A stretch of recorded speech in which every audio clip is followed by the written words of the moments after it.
pleasure is mine. You are one of the greats, and what an awesome time to have you on. There is so much madness in this crazy world right now. Ebola scares, updates to the Georgia Guidestones, a standoff with the cops in Ferguson, and the tightening of the screws of this global debt-based system of rule. Jim, it's out of control, and it makes it hard to know where to even start. That's true. Well, as the last of a dying breed, I consider myself a generalist. I know a little bit about a whole lot of things, and I don't claim to be an absolute expert in anything. But unfortunately, that's what we need today because, as you just pointed out, there's so much going on. And we're such a highly specialized society now. Doctors know doctoring, lawyers know the legal system. Everybody's into their own little thing. And I think that what's missing is somebody with an overview to try to catch what's going on. But I don't know. I think so many things bother me today. The rise of ISIS in the Middle East, which turns out is basically just the old Muslim Brotherhood, which was originally a Nazi-run organization during World War II and then handed over to the British when the Nazis were defeated. And then the British handed it over to the CIA. And so we've been running them ever since. They could not use the term Muslim Brotherhood when we wanted to confront the Russians in Afghanistan back in the 80s. So they changed the name to the Mujahideen, or the Freedom Fighters, and then they brought their leader, the Saudi Osama bin Laden, over to this country under an assumed name, and gave him arms, ammunition, training, money, sent him back to fight against the Russians in Afghanistan, but changed the name to Al-Qaeda. But then after 9/11, they decided that wasn't going to fly much anymore, so now it's ISIS. But it's all the same bunch of Arab mercenaries and minions that they can recruit over there and get to do their will, and the whole purpose is to just create chaos in the Middle East so that we continue to have control over the oil resources and the gas pipelines. Right. And not to mention keeping the poppy fields going for the heroin trade in Afghanistan. Prior to our invasion of Afghanistan in the fall of 2001, ostensibly to simply go and try to capture Osama bin Laden, it was widely reported, particularly in the European media, that the Taliban, and I don't have a whole lot of good to say about them, but they were religious fanatics, and they had destroyed 95% of the heroin crop over there, the poppy crop, okay? And so we went in there. How hard would it have been to simply go ahead and destroy the other 5%?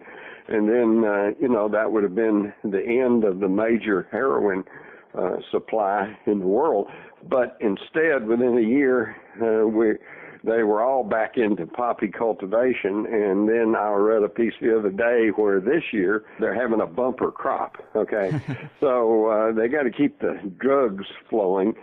And, of course, I don't think anybody's going to be able to prove that leaders of the United States, and I'll name the Clintons, and I'll name the Bushes, nobody's going to be able to prove that they are behind the drug trade. But what is known and well documented is that these families like that, and plus many others, the wealthy elite, depend on the drug money flowing through the banking industry to make them millions and millions of dollars every year. So although we supposedly have been in a war on drugs since the Nixon years, obviously that war is long lost, and it's more talk than actual action.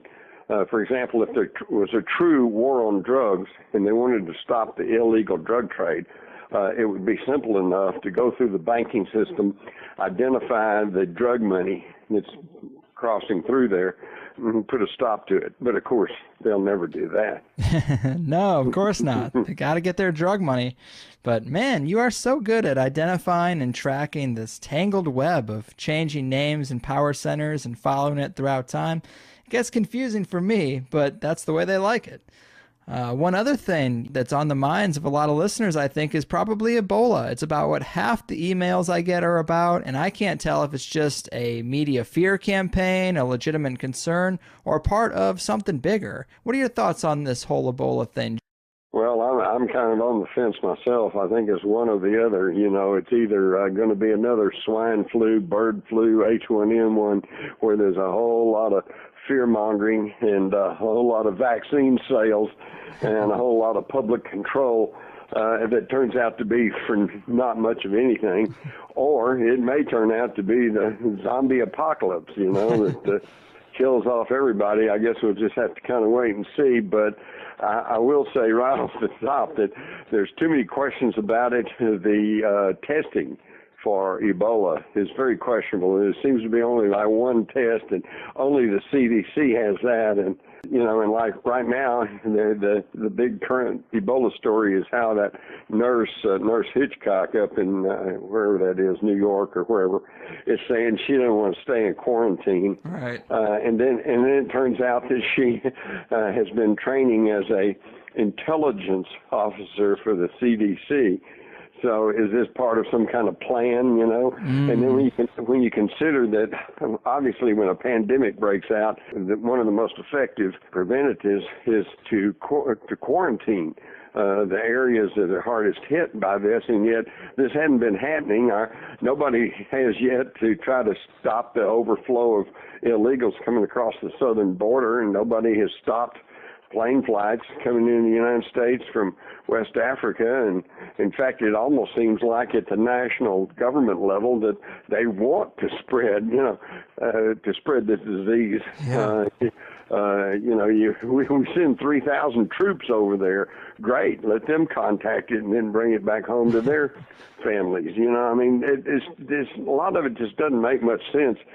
But I think the key thing here is let's not panic, okay? Because if you stop and think about it, more Americans have married a Kardashian than have died from Ebola. Yeah, well, and also now that we have an Ebola czar, I'm sure everything's going to be just fine. Yeah, right. Except the Ebola czar, it has no medical background, knows nothing about it except that he's a totally political appointee to do the politically correct thing.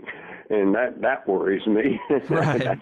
I'd rather have somebody with some medical knowledge in there that can tell us what's real and what's not. And then, speaking of, let's not forget that there's about 100 microbiologists that have died under unusual and sometimes suspicious circumstances over the past few years.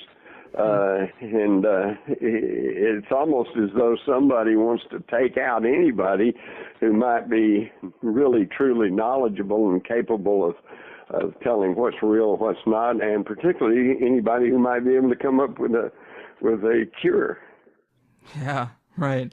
And another thing that's got my attention on this is some researchers are saying that the tribal leaders in Africa are telling them that nobody was sick until the Red Cross showed up and started inspecting people, probably with that one special test that the CDC has that you were mentioning. But Yep. we've seen governments infect their own people before, and especially if it's overseas. Yeah, they've been caught at it. Yeah. You know, you might recall that here a year or two ago, one of the large pharmaceutical companies was sending out a vaccine for flu or whatever, and somewhere like Bulgaria, they decided to test it on some ferrets, and they all died, and so they were able to stop that. But it's and in Belgium, they found, I think Merck or one of the big pharmaceutical outfits was dumping all kinds of pathogens in the water supply. So it's not like they can't or won't do that. They've been caught at it before. So I think we should be very wary about what's truly going on.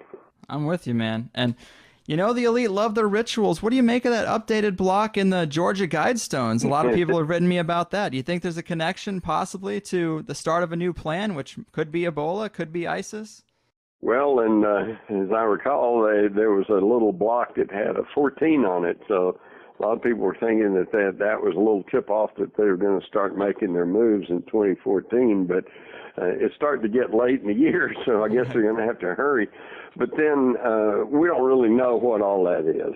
All we know is the most pertinent thing about the Georgia Guidestones is that the number one admonition is they want to try to maintain a human population of 500 million on this planet. Well, okay, but wait a minute.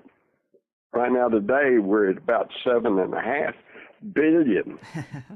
So if we're going to reduce the population to 500 million, what's supposed to happen to the 7 billion of us?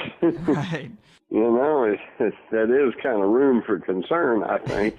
Yeah, that's the scary thing. And that's the thing that I try to get people to wake up here, because what we're discussing here, Greg, is not just some philosophical argument or some political maybe this, maybe that. You know, when you go and study the eugenics movement and the people behind it, the Rockefellers, the Rothschilds, the moneyed elite, and then read their own words, Prince Philip, who says, well, if there is such thing as reincarnation, I want to come back as a deadly virus to help solve the overpopulation problem.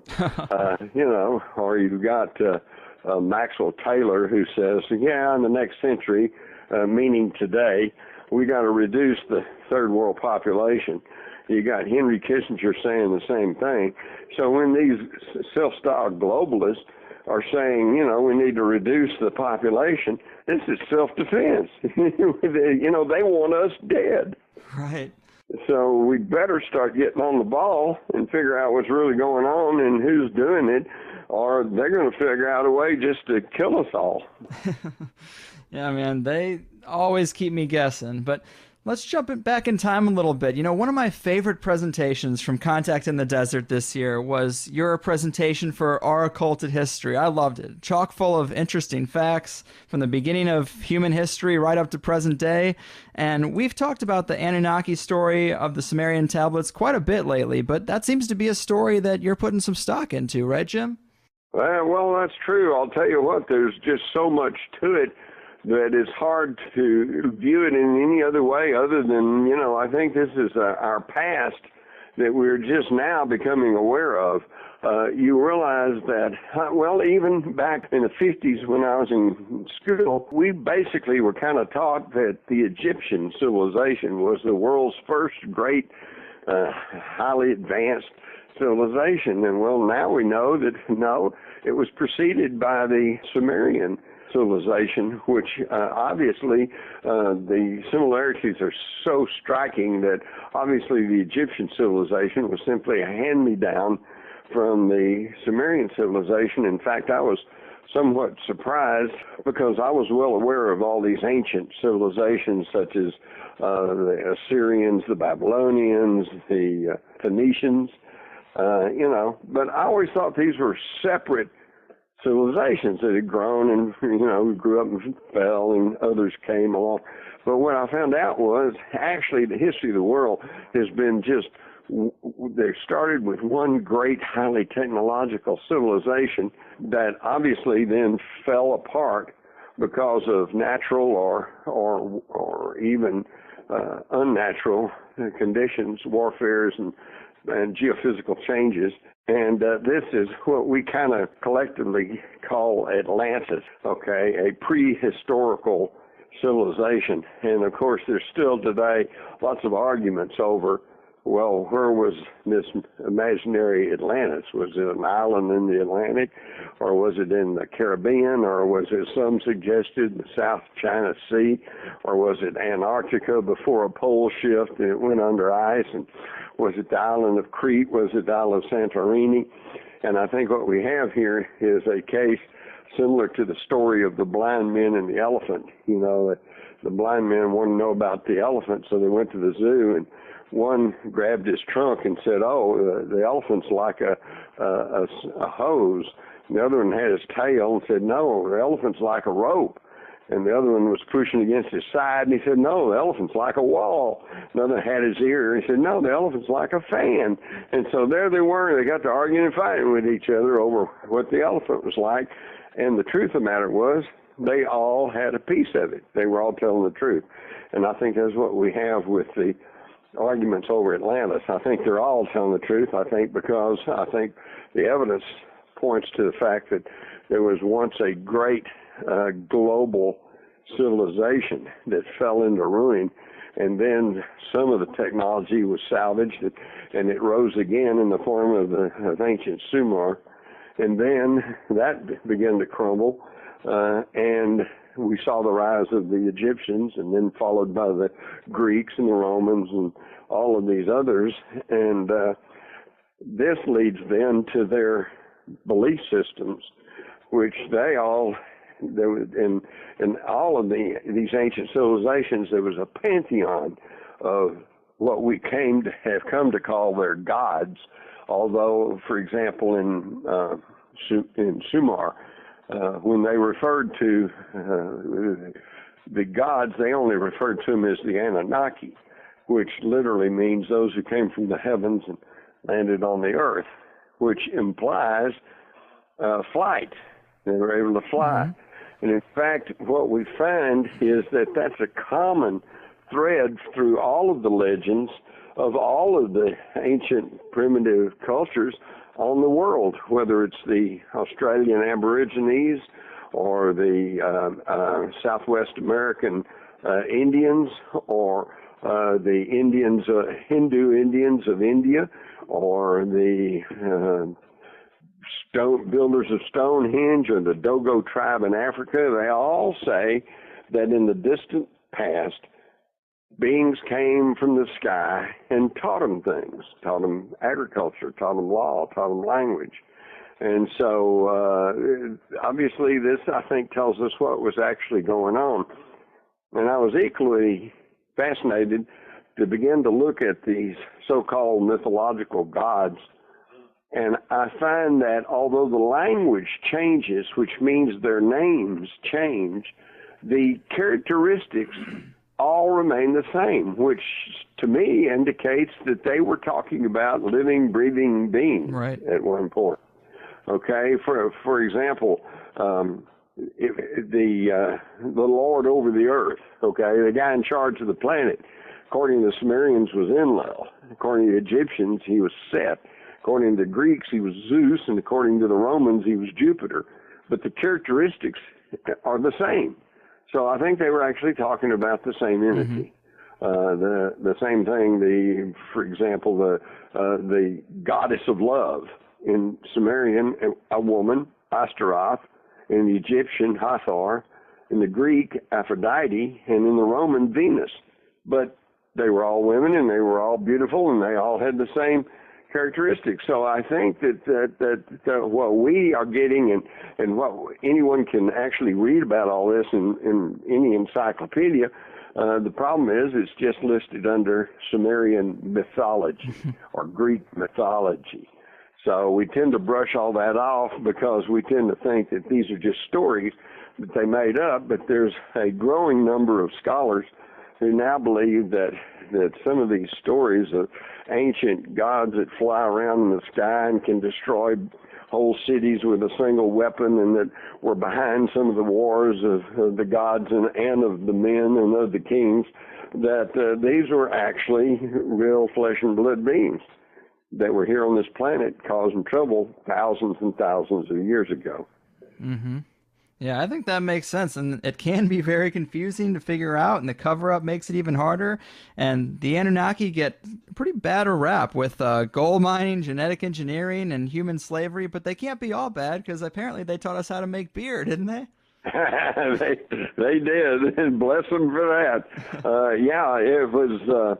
I read once that they had translated some of the ancient Sumerian tablets. These are these cuneiform tablets where they used a stylus to press the characters into clay, and then they'd bake it. And so instead of paper, which can deteriorate and get destroyed, burn up, you know, they've got these tablets, and about 500,000 of them still exist. I bet they're in the basements of museums all around the world, but in there it tells that the ancient Sumerians had 4 types of beer, and I doubt any one of them was light. Yeah.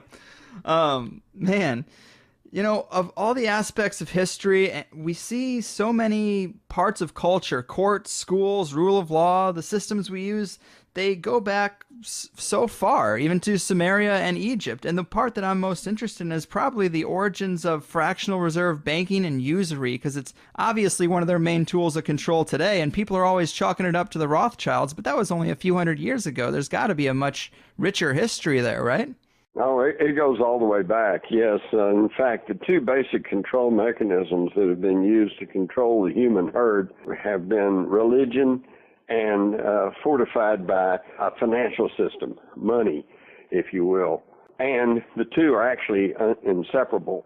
If you think about it, in the Bible, Jesus, who they call the Prince of Peace, the one time he actually got really angry and got physical and got violent was when he was whipping up on the money changers, the bankers of his day. And what's interesting is, did he go to the bank to get these guys? No, they were in the temple. The money system was intertwined with the religion. And the idea being that God gave us made us priests, and he also told us how to tell you how to live, and by the way, come and deposit your money here. So I think we can see that following all the way through. In fact, for thousands of years, it was religion that kept everybody in line, particularly in Western history. You can go back to the depths of the Middle Ages, and we find that it was the Roman Church that basically was the central power in the world. They even, the Pope and the church in Rome, even told the kings and queens what to do, because they loaned them money, they kept their money, and all of the royalty needed that church support to support the idea that they were ordained by God to be rulers, okay? So, and we see that all kinds of wars, for example, the Albigensian Crusade, that swept through Europe and wiped out the Cathar religion. This was not a secular expedition. This was a church army. We got the Crusades that may be continuing today, where you had the Christians against the Muslims. And so it's always been religion that has created such a problem. Although today, at least the religions of Christianity and Hinduism and Judaism, at least they pay lip service. Now, there's been millions of people killed in the name of these religions, but at least they pay lip service to the idea of love your fellow man and treat your fellow man as you would want to be treated, as opposed to the Muslim religion, which quite blatantly says, cut off the head of anybody who doesn't believe the way you do. So I think we can see that we still have a problem with religion, but today the main control mechanism has proven to be financial. It's the golden rule. Whoever has the gold makes the rules. Yeah. Man, when you analyze the history of it, I think there's a big part of your presentation was on that, and it was just so fascinating because I guess this area of Mesopotamia called Khazaria is where it all started with usury and interest, and that's really the fuel that makes the money funnel up, right? That's exactly right. I was just reading today about this control through money is still going on. Starting in 2008 and picking up speed in 2009, 2010 on up, we had this qualitative easing that was called, and basically what it was that they took tax money and tried to prop up all of the huge banks. In fact, something like $700 billion went to these banks, including many foreign commercial banks. So all the money that was supposed to stimulate the economy ended up going into the big banks. And since the 2008 financial crisis, the four largest U.S. banks, and that would be the Bank of America, Citigroup, J.P. Morgan, and Wells Fargo, saw their total deposits increase by over $1 trillion. Thanks to the taxpayers that would pump $288 billion into these banks from the quantitative easing 3. And these banks are using this money to invest in the stock market on margin. Well, this drove up the bubble, which made a lot of Americans think that the U.S. economy was getting stronger, even while their standard of living was deteriorating. It's absolutely amazing. And so instead of spreading this money out in the form of loans to the middle class and to the average person, the big banks used all this tax money to invest in the stock market, the thing that caused them the problem in the first place. It's really amazing, but you have to understand, I guess J.P. Morgan himself was quoted as saying, gold and silver are money. Everything else is credit. And this is true. Most people don't realize that we've kind of been taught, and we kind of have the idea somehow, that when you go and put your money in the bank then turns around and loans that money to somebody else's interest, and then they keep the interest using your money. But they say, but in exchange for that, for them getting to make money off your money, they provide you with a safe deposit place to keep your funds. And that's probably true, but the reality of it is that when you put money in a bank, they just take that money and they can take and loan out $10 for every $1 they have, because this is called fractional banking, where they only have to keep a fraction of the total money on hand in case everybody should suddenly want to draw their money out. And instead they take money and again, it's not just only used for making loans, but it's mostly used for investing in things. So when you put money in a bank, or particularly when you get a bank card, for example, we tend to have the idea that they pull money out of their pocket and put it in your account. And so when you go down and buy a bunch of clothes and buy a car or whatever and charge it up, that somehow you're borrowing money from them. But really it's not the case. What they do is just debit your account, okay? Yeah. And they create money out of thin air. Actually, it's not even money. They create debt is what it is. Right. And so here's some paperwork they've done, and nobody's out anything, and yet you're expected to pay it all back plus interest. And if you don't, they can come take your physical property, your home, your car. It's really an incredible system. And fortunately, more and more people are waking up to it, but not nearly enough. Right.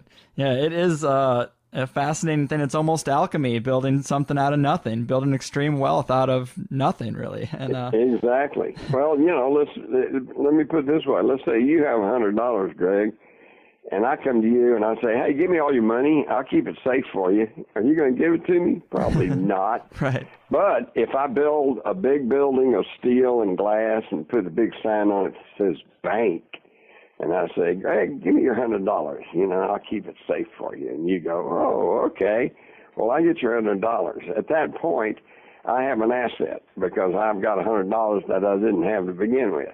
But I don't keep that money. I go out and speculate on stock with it, or better yet, I go loan that $100 to Joe, okay, right. At 20% interest. And okay, so at that point, that $100, which was an asset, has now gone out the door as a debit. So they offset each other. So in other words, your $100 is meaningless. Right. It doesn't mean anything to you because you don't have it. It doesn't mean anything to me because I don't have it. But if Joe honors the commitment there and he repays the $100 plus $20 interest, on your money, do you get the $20? No. The bank gets the $20. So the bank has made $20 for shuffling papers. Yeah. And didn't the Knights Templar, they built a bit of an empire off doing this kind of securities for banking thing too, didn't they? That's exactly right. In fact, you could probably credit the Knights Templars with the world's first credit card situation. If you were in England and you decided you wanted to go on a religious pilgrimage to Jerusalem, you're going to pass through a lot of different countries, some of them friendly, some of them not so friendly. And so you'd really be concerned about trying to lug huge bagfuls of gold coin all that distance and through all those countries. So what you do is you go to the Knights Temple and deposit your gold there. They would give you a script for it, roll of parchment or whatever. You take that along, and then all along through these various countries, if you needed money, you'd go to the Templar temples and then redeem for however much money you needed, and then they would deduct that from your deposit. So it was essentially like a credit card. And but yet, if you really study closely, you'll find that the Knights Templars probably didn't originate with this concept, but they picked it up from the archives and from the scrolls and the text that they were able to get hold of when they conquered Jerusalem and tunneled under what used to be the old Temple of Solomon. And Solomon had collected all this stuff in Solomon's treasure following the exodus of the Hebrews from ancient Egypt. So they brought the secrets out of ancient Egypt, and as I've already mentioned, the secrets of ancient Egypt were simply the hand-me-down secrets of the Sumerians, all right, who attributed this knowledge of banking and of making beer and of law and of written language, et cetera, to the Anunnaki, those who came from the heavens. Yeah, that ancient alien source could be why we have banks today, why we have so many debt slaves on the planet. Exactly, because they figured out how to control the humans. Yeah. Whoever controls the pocketbook controls. And see, a lot of people don't really understand this because they think it's greedy old oil companies. They think it's greedy old insurance companies. What they don't understand is all of those, these giant corporations are almost all beholding to this handful of major international banks that bankroll them, give them their line of credit, keep them solvent, And so whoever controls these central banks controls pretty much everything. Right. And that's why we should definitely shine a light on this area. But there is a big dark spot in history for me because we have these original bankers of Mesopotamia have amassed great wealth and power, and then we eventually see the power shift to the British Crown, the Vatican, and the Bank of London. Are these the same people with a different wrapper, or did something change? Well, let me just point out that the Rothschilds, who most people who've actually researched the whole thing pretty well understand is kind of at the top of the financial pyramid, they themselves claim to be the descendants of Nimrod, the ancient Sumerian god king. And all of the so-called rulers of the day, from the Windsors, the royal family of England, and their ancestors, which includes the Gore family, Al Gore, includes the Bush family, includes the Cheney family, includes, believe it or not, Barack Hussein Obama, who is a distant relative of Dick Cheney, according to Dick Cheney's wife. Okay, so yes, they're all connected. Yeah, and bloodlines are obviously so very important to the elite. And one fact I jotted down from your presentation is that apparently every presidential election since the first has gone to the candidate with the most British or French royal genes, and that's pretty crazy. Is that true? It is true. Wow. I first got onto that back in 2000, the selection of 2000, when George W. Bush was running against Al Gore. And the Burke's Peerage, which is a very prestigious genealogical publication in England, came out and said that because every American president had always been the one closest in the bloodline to the British royals, that Bush would take the election, would be made president, because although both he and Gore were related to the Windsors, his was the more closer relationship.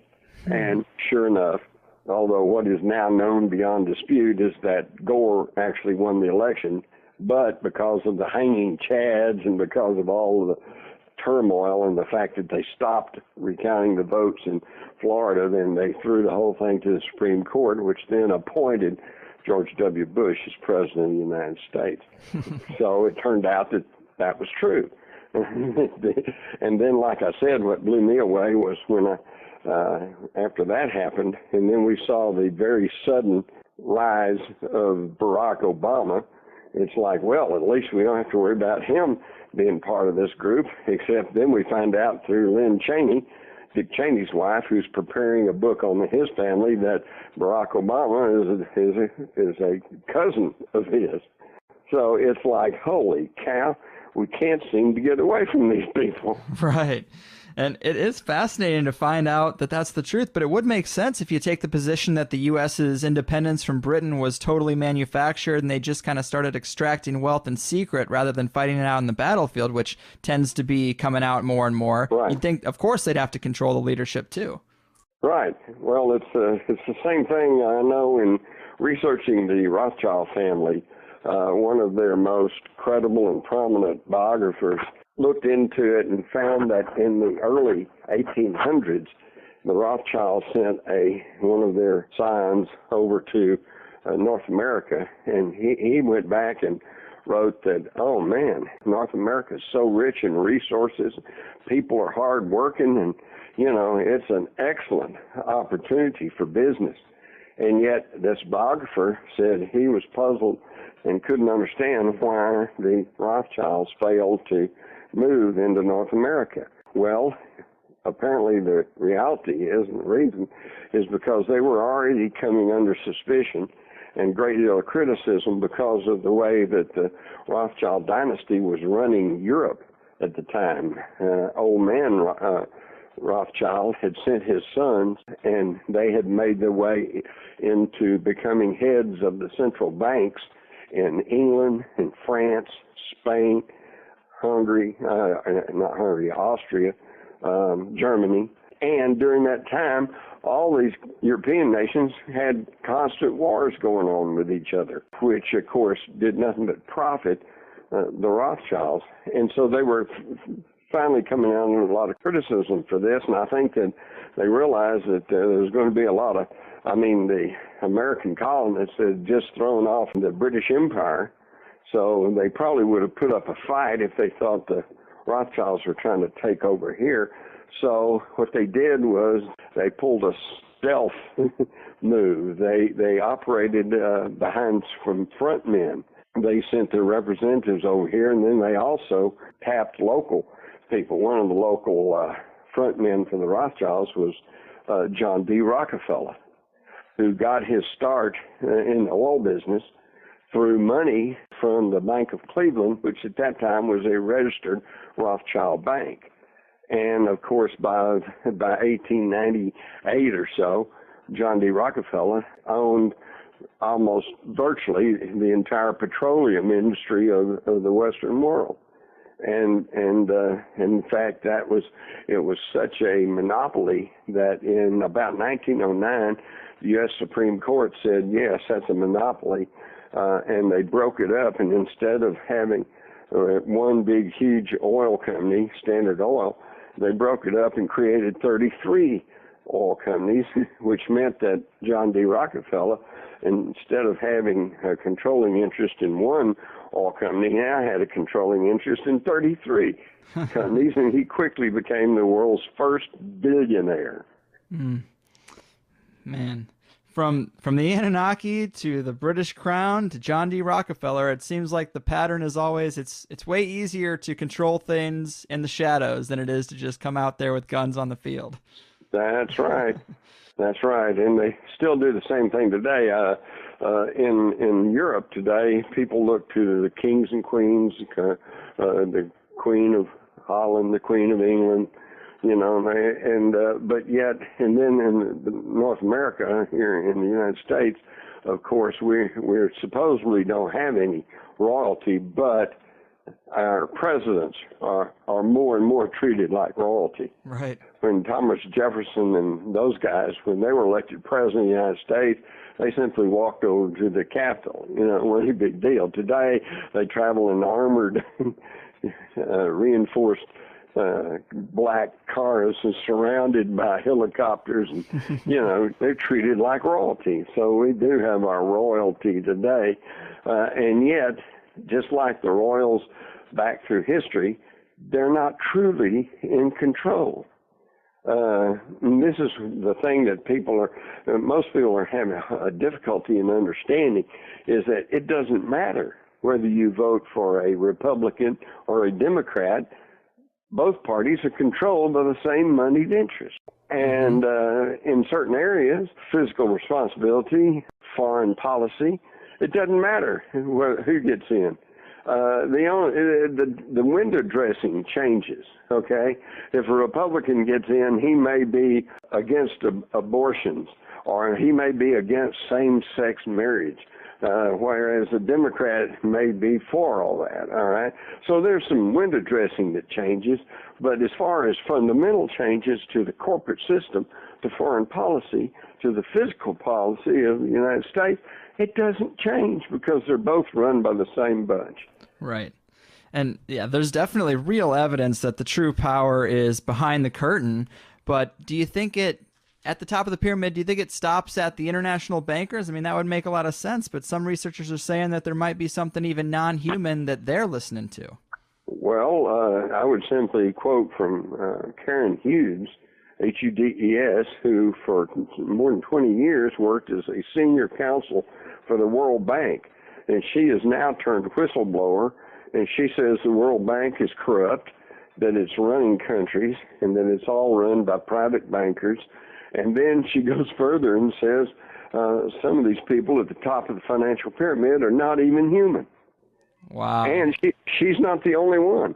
Paul Hilliard, the former defense minister in Canada, says, yes, there are aliens among us, and they have contributed to our technological advancement. And he's not the only one.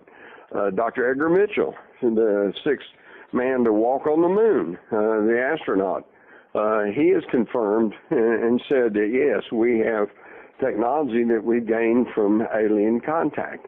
So, and that's just a few. Of course, I don't have to tell you, Greg, but because you're somewhat familiar with the UFO community, I mean, there are a lot of people out there who know and understand all this. It just, you're not going to hear this in the corporate control mainstream media. Right, right. And I definitely am fascinated by the field of ufology, but it still seems like people are always talking about Roswell or the Rendlesham Forest incident, but I'm not hearing about very many things that have happened in the last decade when you think that people have more cameras than ever, and the technology, even the human technology, is probably advanced to a level that we'd think it was alien. Maybe they've just gotten better at covering their tracks. Well, I don't think there's been any real cover-up. Just get on the internet, go to Google or any one of those search engines, type in UFO. It'll keep you busy for months. That's true. You know, every day goes by, there's somebody posting something on the internet showing something in the sky flying around. And, yeah, I think you hit a real good point there. Today, we are so advanced in our technology, and we are so secretive. They keep everything secret today. That a lot of what's flying around may actually be us using, you know, secret technology. But then it's not all us, because you can go all the way back. My idea of the smoking gun in the UFO research is concerns the spaceship crash in Aurora, Texas, which happened in April of 1897. Okay, which was like 6 years before the Wright brothers flew at Kitty Hawk. There was nothing man-made in the air at that time. You know, growing up through the 50s and 60s, there was a great argument that a lot of the UFO sightings were simply secret government test craft, and that's a valid argument. That could account for a lot of it. But like I say, in 1897, there were no secret government test craft. There was nothing man-made flying in the air. And yet we've got this account that was published in the Dallas-Fort Worth papers. In fact, a front-page story on the Dallas Morning News, which is still in publication, that said this silver cigar-shaped object crashed in Aurora, Texas. And about the third, fourth paragraph says the pilot, whose remains were badly disfigured, but enough were recovered to show he was not an inhabitant of this world. Whoa.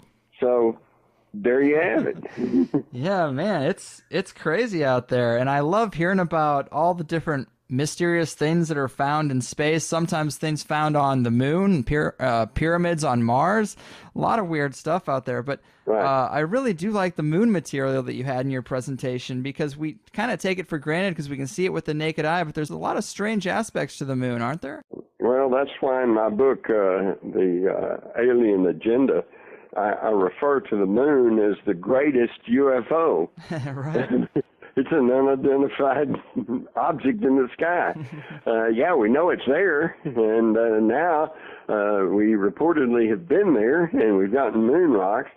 But what that did, about all that did, was prove that the moon did not break away from the Earth, because the moon rocks are, many of them are of totally different composition than what you find on Earth. Right. So then we realized that the moon came from somewhere else.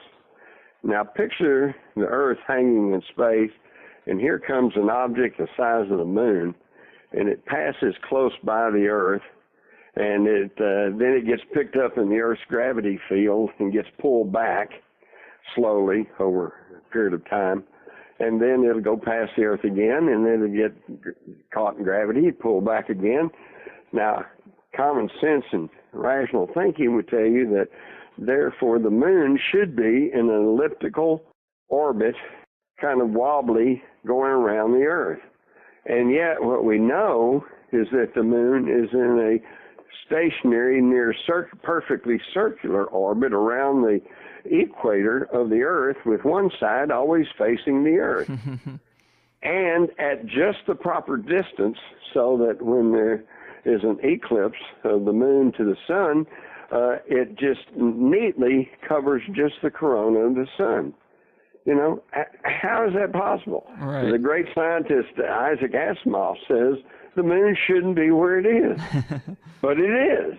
Okay, but then Greg, this kind of shows us our circular thinking. We know and we've been told there's no such thing as aliens, and we know the moon has been there as far back in written history as we can go. And so we know we didn't park it there, and we know there's no such things as aliens, so we just won't discuss it. Right. Yeah. Let's don't talk about the moon. And I know when I was in school, we were taught the moon was just this airless, dead world. It's just a rock up there. No magnetic field, no atmosphere, no water. And now we know all that's wrong. There is a slight magnetic field. Huge sweeps of water have been found sweeping across the surface of the moon. There is a small but detectable atmosphere. It's just the moon's not anything like what we were taught just 30 years ago. Right. And some people are saying that now there's evidence to show it might even be hollow inside, and it has some type of creaking sound it's emitting. Very weird. Right. Yeah. I had an opportunity to meet with Dr. Mitchell, and I asked him, I said, what do you think about the idea that the moon is hollow? And right off, he just kind of huffed and went, no, the moon's not hollow. But then he continued on. He said, of course, we do know that the heavier elements are on the outside, and the inside seems to be lighter in composition. And so he says, we kind of figure maybe there's giant caverns inside the moon. Here's a guy that's walking the moon, a big heroic astronaut. I don't want to get in his face, but I'm thinking, wait a minute, hollow moon, giant caverns inside the moon, what's the difference? Exactly.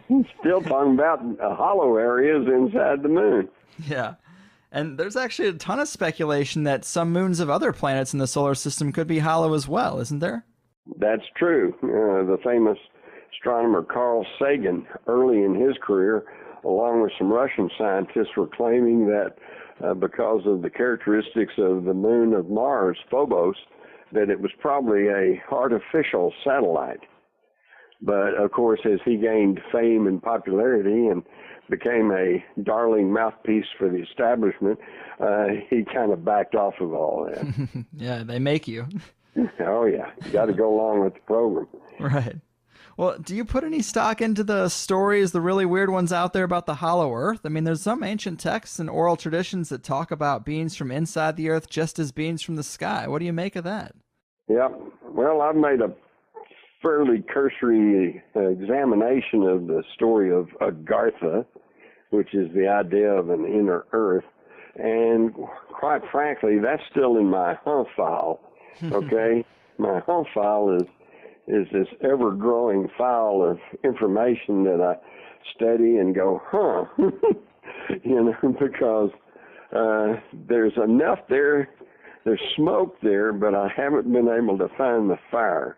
And supposedly, if some of the stories of the hollow Earth and of Agartha are true, one should be able to fly over the North Pole and over the South Pole and find this huge gaping hole that supposedly leads to the inner Earth. And yet, I don't know of anyone who claims to have any kind of documentation to show that that's true and exists. Right. I'm kind of with you. I love the stories. I mean, I live for the file. That's where the most interesting stuff lies. But, Yeah. I'm with you. It'll also keep you up at night. Right. Well, Jim, thanks so much for being here, man. You never fail to impress. We've been all over the map. You do amazing research, and you're a bit of fun, man. I like that you're still willing to have fun with it. A lot of people take these things way too seriously, and it'll be the death of them. Well, I've kind of figured out that what we think of as life is actually kind of a big cosmic joke, And when we depart these meat sacks that we're trapped in, and we are free energy beings floating about the universe, we're going to think, boy, that was really a hoot back there on Earth. Even though at the time I was so concerned about all that stuff. Right. Man, well, I agree with you, and I've had a great time here. But before we go, would you like to tell the people a little bit about some upcoming work you might have out there, or where to keep tabs on you? Well, I'm going to be in Dallas on November the 21st at the Texas Theater for a showing of the John Barber's film on Jim Garrison. He got the only non-censored account of Jim Garrison's trial in New Orleans from Jim Garrison, and it's really worth seeing. And then the next day I'll be at JFK Lancer, and then that evening in Arlington at an event by Judith Baker. So if anybody's in the Dallas area and wants to come get immersed in the Kennedy assassination, that's going on. And then I believe I'm going to be at the Conscious Life Expo. Oh, awesome. Yeah, it's going to be February the 6th through the 9th. And then I think I'm going to be returning to the Joshua Tree Contact in the Desert again next year. Oh, that was such a great conference, except for when the power went out for a little bit. Well, I think one of the problems there was they got a whole lot more people than they were expecting, right? And I think it put a burden on their system. This year they're trying to, but it's interesting, Greg, how that thing has grown. 2 years ago, when I first went out there and they had their first one, they were expecting maybe 300 or 400 people, and they had like maybe 600, and so that put a stress on system, and there were a few complaints. So they worked real hard. And then last year, I think they were prepared for about 900 people, and they got almost 2,000. So in a way, they're really going and blowing. But actually, to me, that's pretty encouraging, because that shows that there is a growing consciousness among the public to these things that we've been talking about. And I know that's true because, again, 2 years ago when I went out there, it was predominantly a UFO conference, and most people there, they were just concerned about aliens and UFOs, and they didn't particularly want to hear about much of anything else. But then last year when I was out there, it's like there were so many more people, and they were so eager for information. And they not only wanted to know about aliens and UFOs, they wanted to know about 9/11, the Kennedy assassination, the TW-800, the Flight 370. What's going on with all this stuff, So I think a lot of people are becoming have heightened consciousness about what's going on, and that's good, because we all need to start paying attention and contributing. Mm-hmm. Whatever it is you can. Okay, Greg, you're doing your radio program. I'm writing some books. Everybody can do something.